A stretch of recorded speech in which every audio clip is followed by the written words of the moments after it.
Well, good morning, everyone. Welcome to the 7th SCOG Virtual Lecture this morning.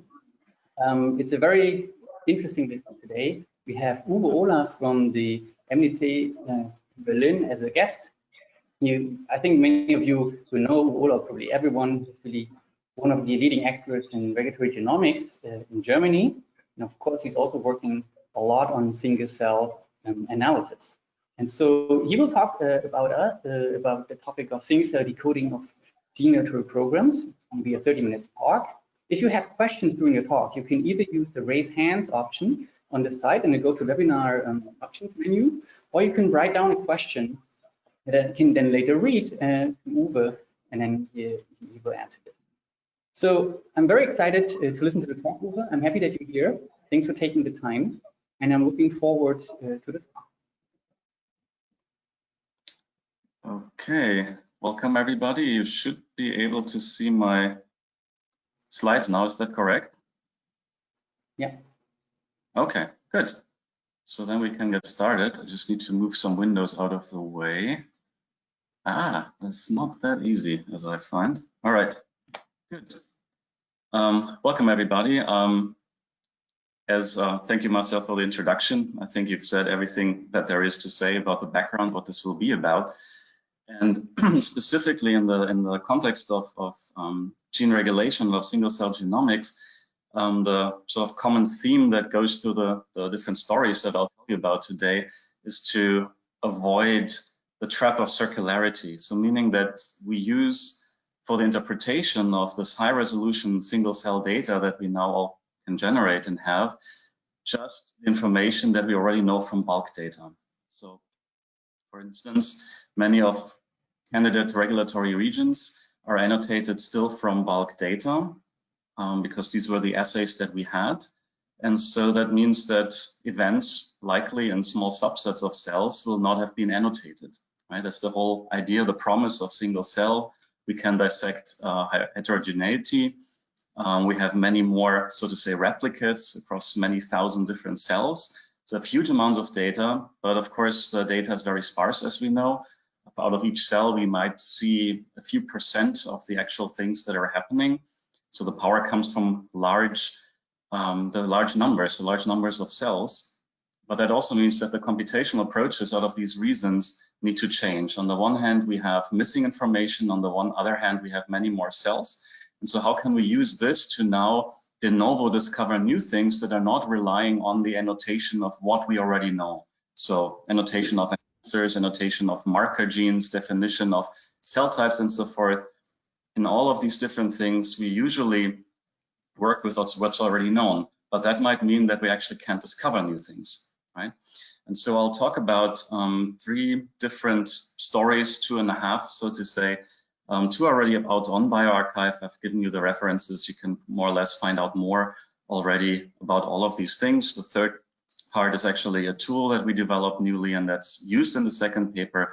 The manuscript for that is not yet up, but the code's already up on GitHub. So you're welcome to give feedback on that already too.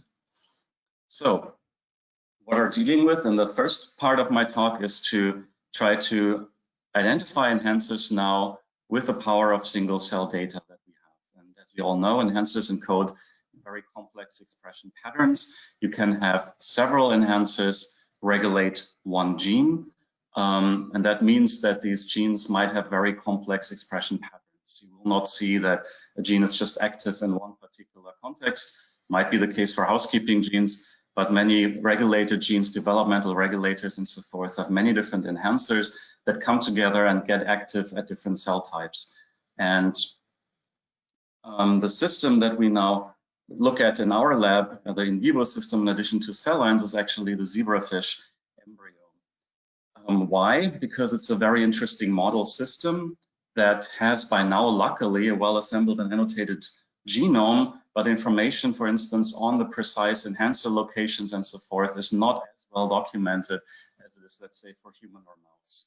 Where you had the big projects like ENCODE actually profiling over many, almost like 2 decades now, where these regulatory elements are hidden in the genome. And that's on a much smaller scale the case for zebrafish. But zebrafish is interesting because it's probably the best established, easily handleable vertebrate model system for human disease. Networks are still conserved, signaling is conserved, and so forth. And so for us, this was an interesting model system to get started with. This is work by Scott Lacady in the lab, who came with a zebrafish background and is more or less taken on that part of the wet lab. And the data that I'll present to you today is at this PRIM5 stage. This is 24 hours. You can see it. You can see my mouse here. And this is interesting on the practical side because embryos are very easy to get at that stage. They're not even counted as animal models that early in development, so the protocols are much easier. But more or less all the important cell types, this is post-gastrulation, you have most of the lineages and the sort of initial defining organs already in place. And so that's a very interesting, diverse sets of cells to look at. And so how do we, most of you will know this, how do we identify these days enhancer candidates? This is done by open chromatin profiling. The original protocol was DNA-seq, that's lined out here. We use DNase-1 to cleave accessible DNA, and DNA will be accessible in general between nucleosomes, but more so even if the regions that are nucleosome-free, that means where transcription factors are binding, and these enzymes have more room to actually come in and cut. And then you sequence essentially, you isolate the cut sites, you ligate them to adapters, and you sequence essentially where the genome was digestible, and that gives you an idea where regulatory regions were, because transcription factors need room to bind or open up the chromatin depending on their function. But in either case, you'll see that there are larger nucleosome-free regions, accessible regions, and this is the easiest general protocol to do this, to digest and identify open chromatin. Now, DNase-1 was still not that easy. SCIATAC-seq is the protocol that has replaced that pretty much by using a TN5 transposase that's preloaded with adapters already to come in and actually identify these fragments and sequence them. And one of the early single-cell SCIATAC-seq protocols is done by combinatorial indexing. That's an approach, the general approach for single-cell genomics that was developed in the Chandra lab at the University of Washington. And the idea here is that you use several rounds of indexing with different pools of barcodes to essentially label individual cells with unique combinations of barcodes. So that does not use any fancy devices. It just uses regular plates, -6 plates, for instance, where you initially load small batches of cells into a well. Each of them is provided with one index. Then you pool and split, you mix together, redistribute, do a second round, or there's different approaches, even further rounds of indexing. And that means that these cells will now be labeled with unique combinations of barcodes. And you can do calculations and you'll see some sort of troubleshooting to see that that really worked and that you avoid doublets and that the individual combinations of barcodes indeed really label individual cells. By now, of course, there's a 10x genomics kit and the work has become much easier for the general public to do this. But I think even if my lab members disagree, I'm still happy we went through this pain in a way to really understand the data that we're working with. Yeah. And so just how the setup of our experiments in this combinatorial indexing is that we usually use a species mix that allows us, for instance, in our case here, zebrafish, sea urchin, and a mix of species where we can then identify what the collision rates were, because you see that different species come together with the same barcodes that shouldn't, and vice versa. So you can actually quantify how good your isolation of individual nuclei is, and that you can see on the right side now here. Most of the cells that we have are really then just from one species, and a few are labeled double, so this would be collisions. And on the bottom, you see sort of typical distributions of the number of reads we get with the same barcodes, meaning they come from the same cell. And as you can see, there is a lot of debris here on the left side. These are 3 different experimental runs over the time that we did this project. And you can see there's a really clear cut point around about 1,000 unique barcodes, where you can essentially separate the wheat from the chaff and then focus simply on the smaller population on the right. And these will typically be, across these 3 experimental runs, that means we had about 22,000 cells with at least 1,000 different reads. But you can also see that the median here is more in the range of 10,000, then we get up to 100,000 unique reads essentially then out of each individual cell with this type of protocol. So far so good. This has been done before. It's been not done for zebrafish, so at least this resource should be the first one that does single-cell ATAC-seq in zebrafish. But then we're mainly a computational lab, so now it's time to get computational. And one of the problems that I mentioned in the beginning of my talk is, of course, that you want to avoid the circularity. What you usually do in the analysis of single-cell ATAC data is one of two things. You either work and you construct your count matrix based on annotations of known enhancers. That will mean you already miss any kind of new enhancers of rare cell types that you now just profiled because they weren't even in there. In your annotation, you didn't even count the reads that fell into these new enhancer regions. The alternative approach would be some sort of ad hoc circular thing where you use the known enhancers to define the initial cell types, and then you start pooling and doing sort of semi-bulk, pseudo-bulk collapsed reads and new annotations of enhancers, go through the cycle a couple of times and so forth to try to pull in and actually define enhancers in this way. And this is pretty ad hoc. And so we figured, could we actually work with the raw data directly?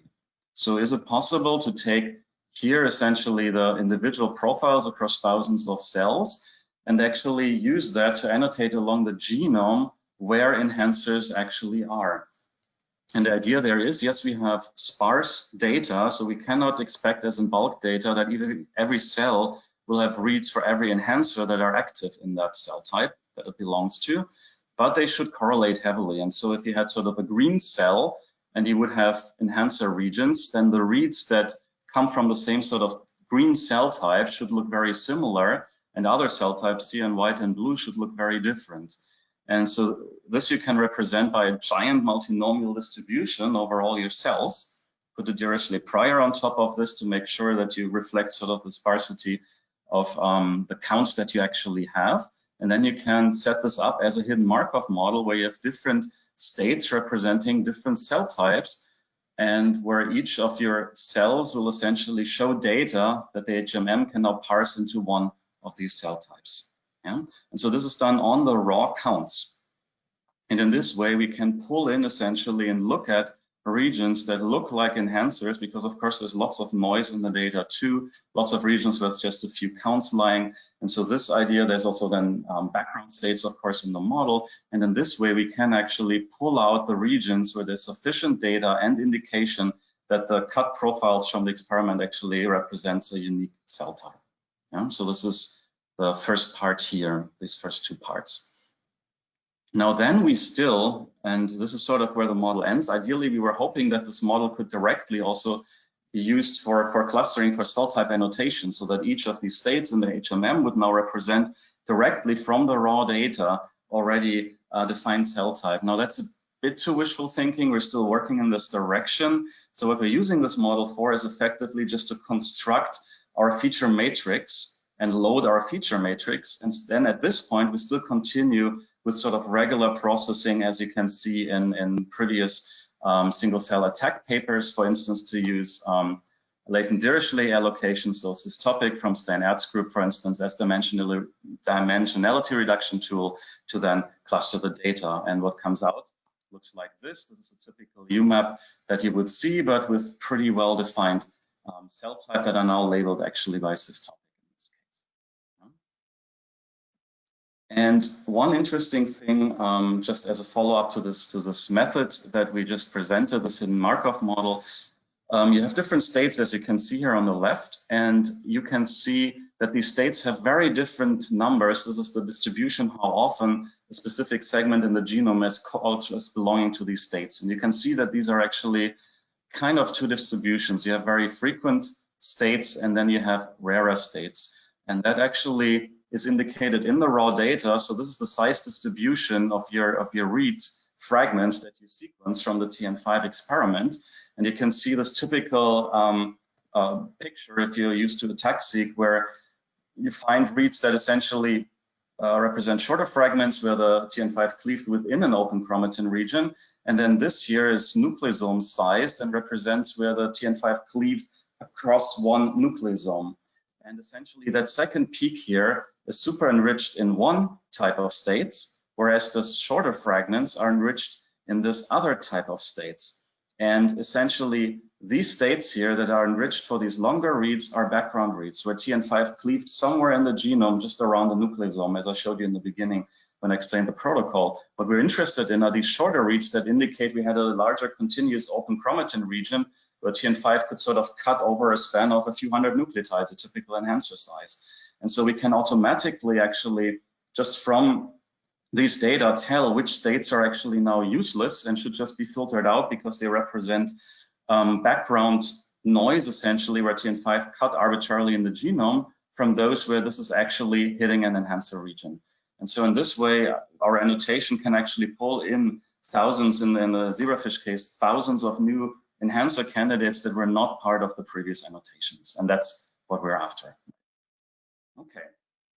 So then to show you what do we do with these data now? Well, first of all, to label our clusters that I showed you before with sort of cell identities, we still have to, at this point, go sort of this indirect route of pulling in expression data. So this is from an earlier paper from 2 years ago that profiled with regular single-cell RNA-seq also a zebrafish time course, including the stage that we were interested in.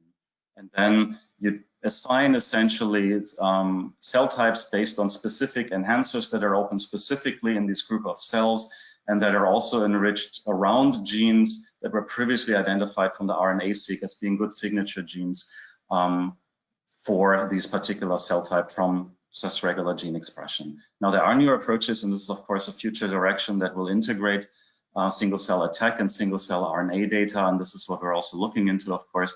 But at this point, we still sort of the usual thing, going the detour by labeling our cell types in the chromatin data by looking at the expression profiles, signature expression profiles of the genes that are close to the enhancers that we identify.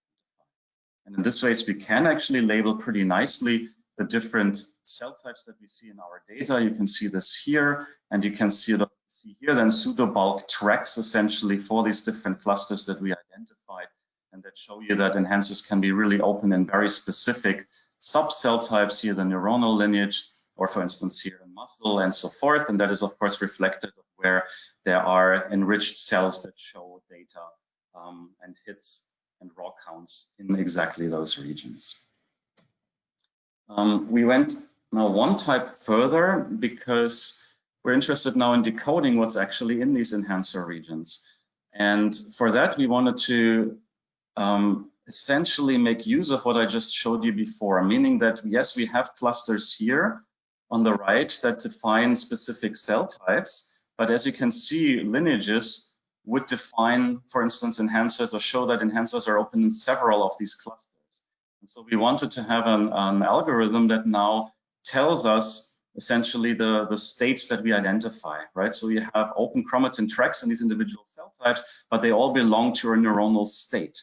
And we would expect that in regions that are open in this particular configuration here have, of course, specific motifs in them, and they're different from these motifs here in the muscle lineage. But also you would expect, for instance, if you had more specific enhancers that are only open, for instance, here in midbrain, then those might already also show different motifs than those which are open in the whole neuronal lineage. So based on our cell type annotation that we have now, we wanted to segment now these patterns of co-occurrence of open chromatin across different cell types. And that again, we do with the hidden Markov model, where we now take the accessibility in different cell types that we previously defined, and we choose as continuous values. This is not a yes/no description that goes back to the raw data, how open it is really in those particular cell types. And then we again define states that tell us in what particular patterns across our different cell types do we actually see enhancers. And that we can then use later on to interpret these states.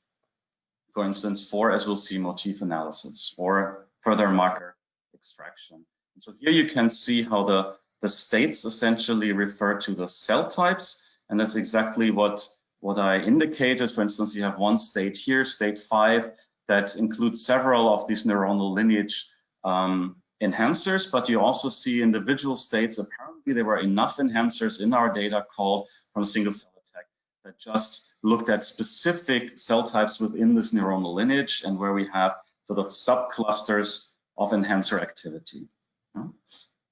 And to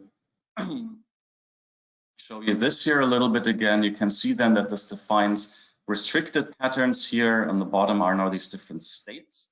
And you can see that some of these states are very specific and others are more broadly, because we have enhancers that are active at different points during specification. And so some of them will label multiple cell types and some come on only later in differentiation and will be very specific.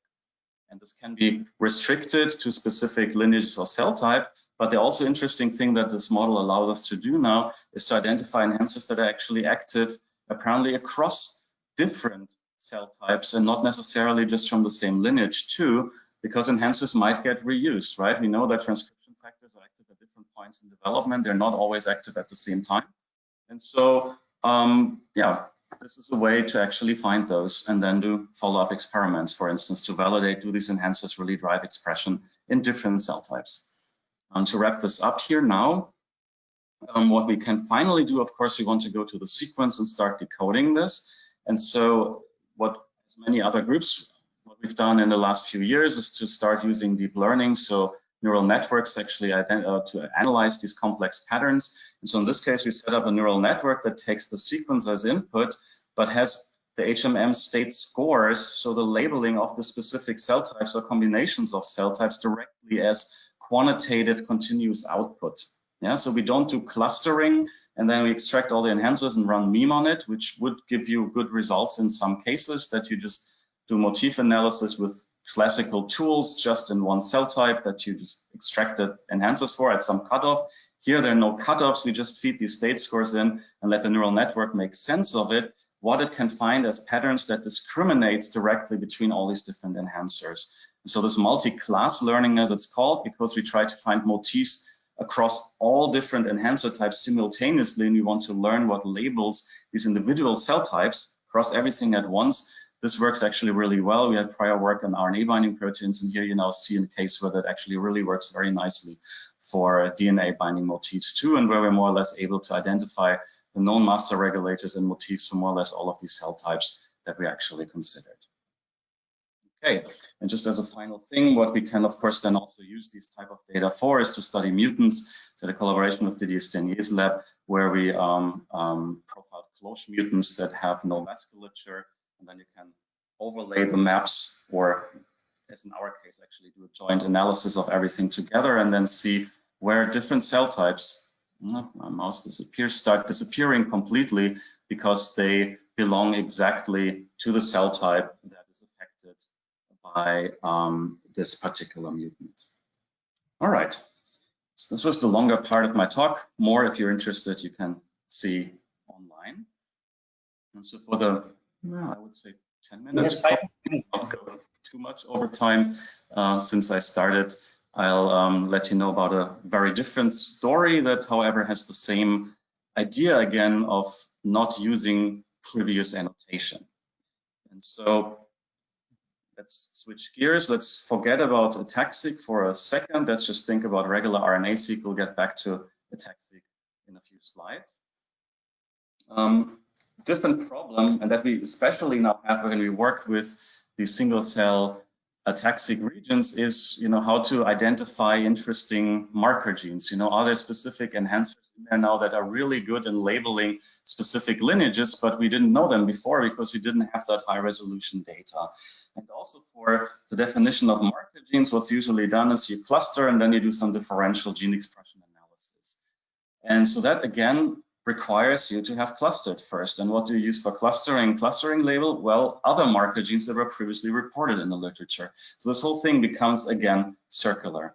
And so what we'd set out to do is to say, let's try to find marker genes without any prior clustering, with the idea that if you had a representation, as here in this toy example, of cells in a low-dimensional projection, what you would expect for a good marker gene is, as you see in the example here, is that you have presence expression of this marker gene in a specific subspace. You might not know how large that space is, and it might not be a defined cluster, right? If you have continuous developmental trajectory, then you don't have defined clusters, you have just a continuous mirror of cells.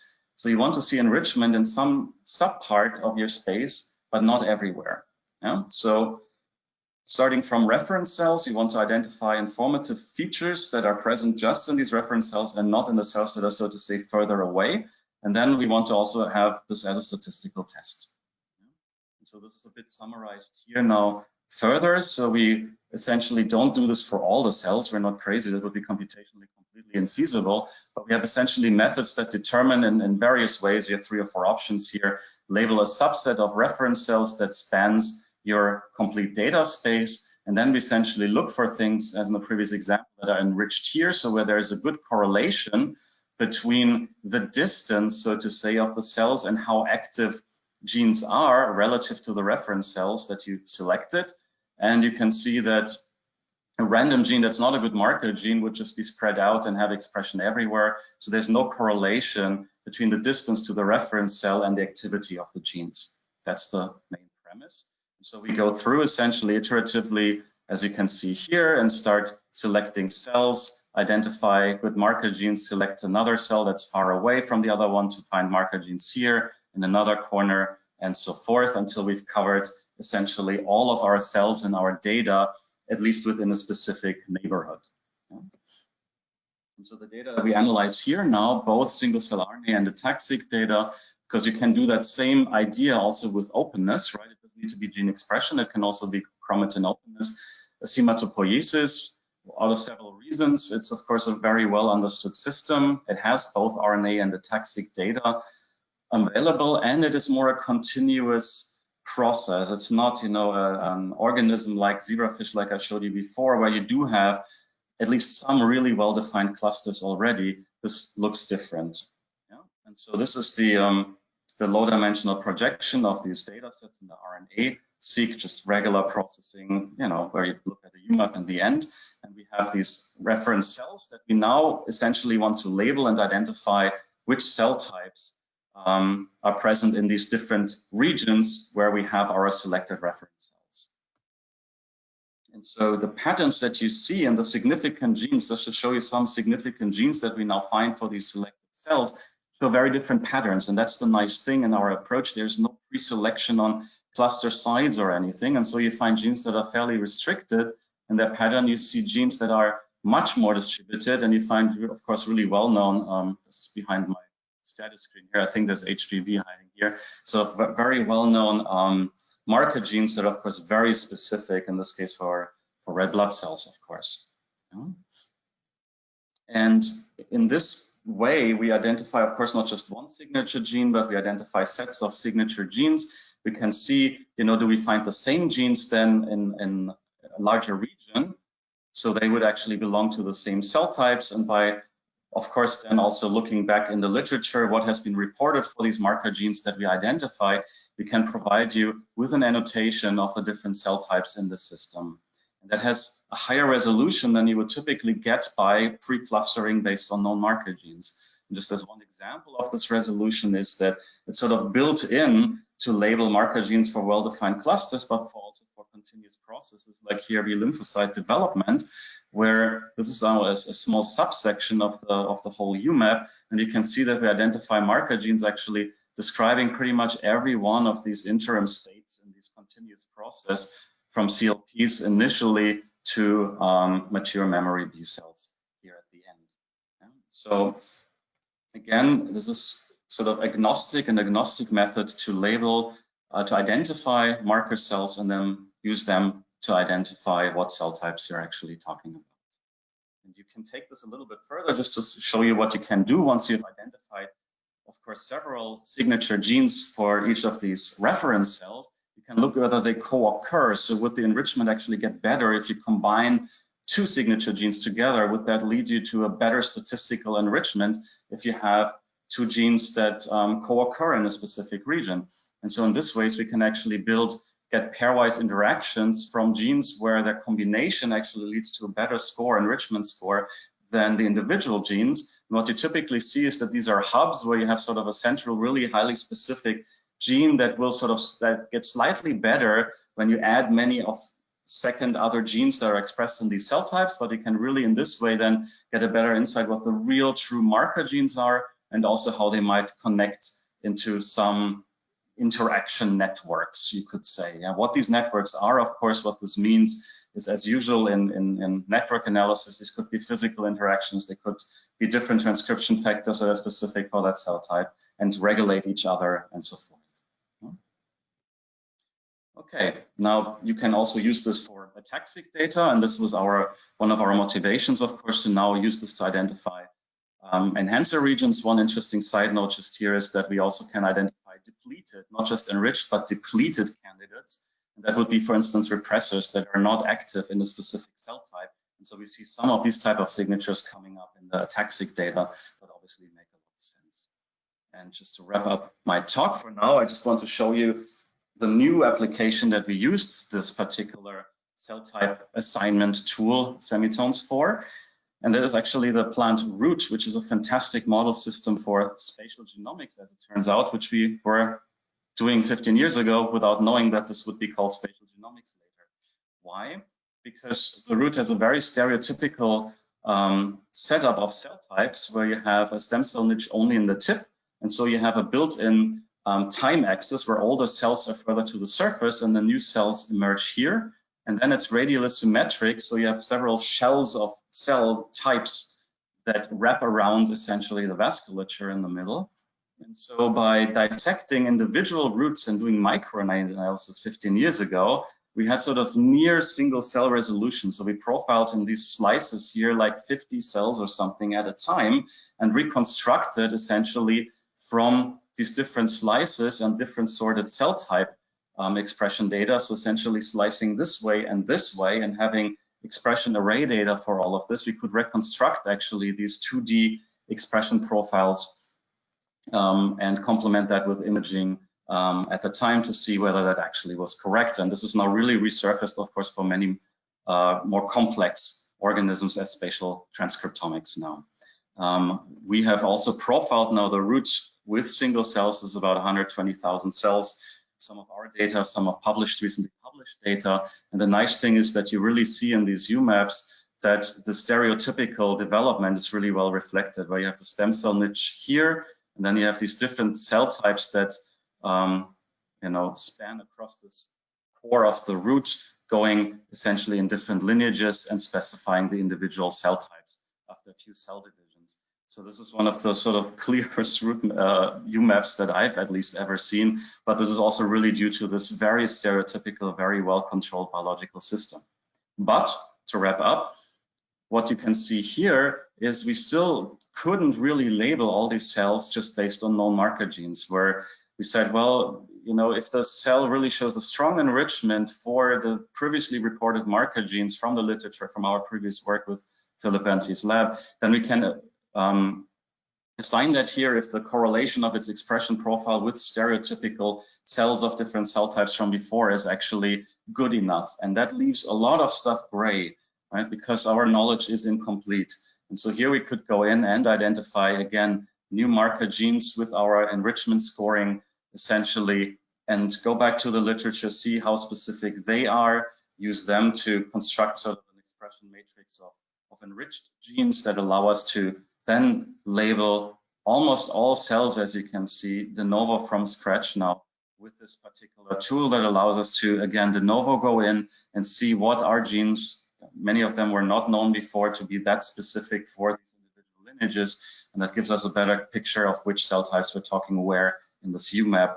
And you can see that even our method still has some gaps here, and so we combined that with other differential gene expression, other predictive models, for instance, for cell type labeling that other labs have previously developed, to then essentially have a complete annotation now of which cell type these individual cells really belong to. And again, there's way more in the paper than of course, pseudo-temporal analysis here of mutants that can be placed now on top of this reference map and so forth. So I encourage you to look into those papers. I think plants, and specifically plant root, are a fantastic model system that are a little bit easier in some contexts, and where it makes a lot of sense to try out new tools like we developed in that context first. And so with that, I want to wrap up and thank everyone involved here. Our collaborators here were Kenny and Didier's lab at the Max Planck Institute, Then we had David Garfield at HAU and his tech, Alex Trinks, to help us set up the combinatorial indexing protocol in the beginning. We had people that helped us with the zebrafish and with the protein production, because you need a custom TN5 to do this combinatorial indexing and see what our protein production actually make this for us. Sitara is a collaborator on this enrichment tool, and these are the people in Philip's lab that worked on the plant analysis. And of course, the people in my lab, you saw the names pop up on the slides as we went along, but I just want to make sure they get full credit. This is first of all Scott, who's leading this whole zebrafish subgroup in the lab by now, and there's Duja, Ellison, Wolfgang, Antje, who contributed to that part of the project, and then Chawei is the grad student who's analyzing the plant data, and Anna is the one that developed this particular enrichment tool. And with that, I'm happy to take questions. Thank you very much, Uwe. This was really exciting, searching over different species. Well, there's a number of questions. I think I'm just going to start reading some of the questions to you and try to sort. So Ignacio Ibarra de Rio asks about the first part. Thank you for the talk. You mentioned HMM scores are used for training convolutional neural networks, although for summarization, motives are shown by state. Could you please comment a bit more on how you see relevant new insights when using HMM scores for learning instead of just the state labels you get from the segmentation? So there's several aspects that we can see, and they mostly go towards the interpretation of these and the motif identification at the end. So what we found with neural networks in our previous work with RNA binding proteins, that's a paper that's already out, but of course this one is now also out on bioRxiv, is that it makes a lot of sense to do a multi-class learning. Why? Because if you look at one motif at a time or one cell type at a time, the information isn't as sharp, so to say. If you just look at things that are enriched in one cell type, you see part of the picture, but if you use all the other cell types that are different, that gives you a fuller picture of what's specific for that cell type. Now, that's a very convoluted explanation. I hope you understand where I'm getting at. And where that helps is there's interpretation methods for these neural networks. They don't give you motifs, they just fall out, right? So motif finder that looks for one motif at a time will just give you, well, one motif. It has an optimization algorithm that will identify the, for instance, most information content rich motif in your sequence data. There's a clear optimization. Now, these neural networks learn a classification task. That's not necessarily the same, right? And these convolutional layers in the neural network have now space essentially for several dozen motifs. And people initially try to interpret these convolution layers directly, but that's actually really hard. Neural networks don't do what we want necessarily, but they find the best, minimize the error, and then you might have variants of some transcription factors represented in convolution matrices and others only with one, and maybe it's really washed out, but it's still of predictive power because the network will combine several matrices in a nonlinear way in the later layers in the network. And so the interpretation there is not that easy, but there have been several methods now. Deep Lift is the one that was sort of developed in the bioinformatics context, but there's also layer-wise relevance propagation that came out of collaborators here in Berlin, or integrated gradients that we used initially, that essentially go back to the input sequence, and they tell you what the important features in the input sequence were. And that combined with this multi-class learning suddenly allows you to say, okay, if I really want to predict this particular cell type now, among all my cell types, what are the most specific nucleotides in your input sequence that drove the network to say, oh, that's a muscle enhancer. And that is much more, a much richer information in this larger network that represents all the motifs than if you do motif finding individually. So what we get out is essentially a sharper and more complete picture of the enriched sequence features that are specific for these individual groups of enhancers. Yeah, I mean, that makes a lot of sense to me. And so are you suggesting that when you give the scores instead of the states, because you have this highly nonlinear model that may pick up on some subtleties, maybe, you know, for one class, like some nucleotides here and there, maybe other cofactors than before. And so basically you give more information to the model and it's probably, you know, use it to decode something. So that's one thing, but the other thing that you just pointed out is essentially what you saw, what I explained in the data. We have some enhancers that are open, for instance, in all cell types in the neuronal lineage, and some that are specific. And this network can use that information, right? That, ooh, that's an enhancer that's really, if you only had one cell type now, you would sort of lump together all enhancers that are specific just for that cell type, but may also be open in other related cell types in that same lineage. And so that will be additional information this network has available to really learn what the specific differences are. Yeah, because it will learn that this motif, for instance, is also present and in multiple cell types at the same time. Yeah, that makes a lot of sense. I really like that aspect, to be honest, about this kind of, segregating the states before and then doing the motif learning all together. Yeah. The first don't throw away data, right? That's the important thing. If you have, it's the same thing as with our initial segmentation. If you can, that's in bioinformatics always the case. I mean, you can get really far with the tools that are somehow available and weren't maybe specific for your data type, right? You can do differential analysis somehow on the count data in ATAC-seq too. But why not try to make the most out of the data that we have? So why throw away and pre-filter and throw away? We typically use essentially twice as much, 2-3 times as much of the raw reads than if we initially were to just use reads that fall into annotated regions, right? And so that's a good thing. Why, throw away expensive data? And the same is with the cell type. We have this information now that's much richer than individual cell types because we sequenced everything at the same time. So yes, you can still use individual cell types. You will still get useful insights that way, but you're going to miss stuff that we now are able to actually do. Yeah, I agree. So let's talk about the first part in the beginning. You showed that when you do this, what I find very cool way of clustering basically the single cell on the single cell level, that you basically find states that are representative to really short fragments of the attack, and then these 1 + 2 nucleotide basically what we see when you just look at the of those fragments, paired end fragments, I mean. So this two things. One, when we're on our hint attack method for footprint calling, we noticed when you separate those tracks, there's because they obviously represent different kinds of cutting events, and so they really present different kinds of like background probabilities, whatever you're computing there. So I totally agree that you want to separate it. So I'm not so sure that just leaving them out is the right thing, but if you want to leave them out, why don't you map it first, remove all those reads, and then just do the clustering on the shorter fragments?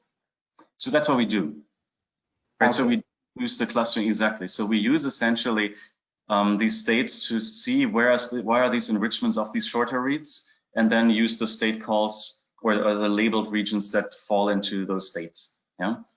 The other states, of course, the ones with the larger. Pardon? You could also remove all the reads that are longer before, because you see when you see that by just looking at the read alignment distribution, you basically see those. You can just get rid of them. Sure. I mean, now we know that. We didn't when we started. That this would be this very clear picture. And we are not throwing away all the reads in this way. This is the other thing, right? So even if this clear enrichment for the short read fragments, that will still include reads that cut to the neighboring nucleosomes sometimes, of course, to the + and 1- nucleosome, or as they used to be called, right? And so we are not throwing away those reads because they would still be called to the same states as these enriched short reads. Yeah. So it would be the same thing. Yes, you can get pretty far by filtering first. Here, we're still able to rescue those reads that in some cells just happen to cut to the neighboring nucleosome, but are actually indicative of openness in this enhancer. And this enhancer we could identify because of the enrichment of short fragments across many, many, many other cells that showed this pattern of shorter reads. Yeah. And of course, it'd be awesome to, we haven't looked at this. I don't think we have the coverage, but this is essentially nucleosome positioning. It's like MNAs, right? Gotten along for the ride in a way, right? So for other analysis, this could be really useful to have these nucleosome positions mapped out on a single cell level, but we haven't really looked into that. So there's another question by Emma Dunn about that part. She said, really interesting work. What are the main differences between the features that are selected with your HMM model and the features that you found with iterative unbiased clustering and p-calling, as you also mentioned? Can your model reduce the feature space tens of thousands of regions? So Yes, I mean, well, there I would have to, for the details, we want to write this up essentially. That's not all in the paper. These are all very good questions. And so we've looked into this. So what are a few things here? So yes, we are in fact also working with a smaller space then, because there will be annotated regions that are just not ever called, right? And so that's good that we have a smaller input space and the data matrix is half the size or something like that. That's part of it. Like we said, we do find essentially, at least if you do one round of clustering, we try to benchmark this. We can see that we leave out a lot of genes, and we did a more specific analysis essentially of, we do call essentially new enhancers, quite a good number of them, a few thousand, that are not present if you did bulk calling or in the previous annotation. Now we haven't gone through, I mean, this is an endless story. We haven't gone through different ways how to maybe segment and pseudo bulk and everything, right? But sort of as benchmarks, we said, okay, we do bulk on our data. We use all the previous annotations. What do we find that was not yet in previous annotations? Would those be any good, or do we just enrich for noise? And so there we can go in and we generated still bulk data for, you know, HDK27 and high C data in this particular stage and so forth, to give evidence that the new regions that we call are not like these background regions, right? We have this control background regions now too, and they are also, which I didn't show here, right? With the larger fragments, they're also not enriched for the typical enhancer marks then, yeah, as you would expect. And we can show that the new enhancers that we call that have much lower read numbers typically than, of course, the ones that were previously known, do still have a clear, better enrichment of these in typical enhancer marks and features than the background that we call. Yeah. So there are some benchmarks we did. Some of them are in this paper, some of them still remain to be written up. You know, actually, I really agree. You know, in our own work with this digit, where we try and find enhancers that are linked to gene expression, we find a lot of, you know, more low coverage enhancers that have all of those enhancer marks, but they're not often found by p-callers because the way that they work with bulk data is very different. So I think there's a lot for us to discover. So let's move to the second part. Malte Lütten is asking about your feature selection method. How do you deal with sparsity in the reference cells that you're selecting for your cluster independent gene selection? Well,